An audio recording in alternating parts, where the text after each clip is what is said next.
A história da Cachinhos Dourados é amplamente conhecida na sua versão mais suave e voltada para crianças, mas, como muitos contos populares, possui diversas versões anteriores que são mais sombrias e destinadas ao público adulto.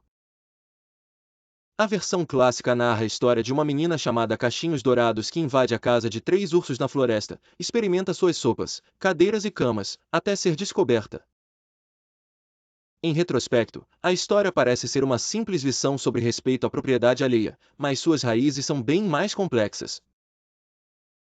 As primeiras iterações desse conto, que remontam ao século XIX, apresentam a intrusa não como uma menina ingênua, mas como uma velha senhora maliciosa e, às vezes, como uma criminosa.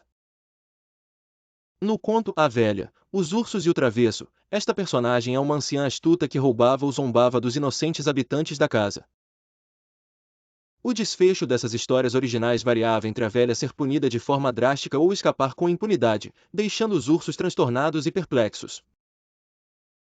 Nos anais dos contos orais, essas histórias sempre tiveram uma função de advertência social, muitas vezes transmitindo mensagens sobre as consequências de ultrapassar limites sociais ou éticos. A figura do urso, um animal selvagem e perigoso, sugere o risco inerente ao desrespeitar o território ou as posses de outro, um tema bastante relevante em tempos em que a natureza era uma presença constante e ameaçadora na vida das comunidades.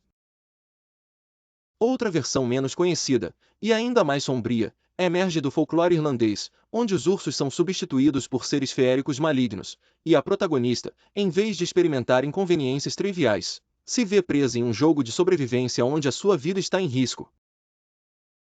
Aqui, os temas de invasão e moralidade são entrelaçados com elementos mitológicos, oferecendo uma narrativa ainda mais rica e complexa ao refletir os medos e superstições de particulares sociedades celtas. À medida que a sociedade ocidental passou a domesticar seus contos de fadas, muitas dessas histórias primitivas foram suavizadas e reimaginadas para caberem melhor nos preceitos sociais moralistas e educativos do período vitoriano. Assim, transformou-se a narrativa de Cachinhos Dourados em uma fábula infantil que, apesar de manter seus traços de moralidade, eliminou as consequências graves que a personagem poderia enfrentar. É fascinante perceber como os contos que hoje alimentam a imaginação infantil já foram tapetes de advertências verossímeis e bem mais complexas.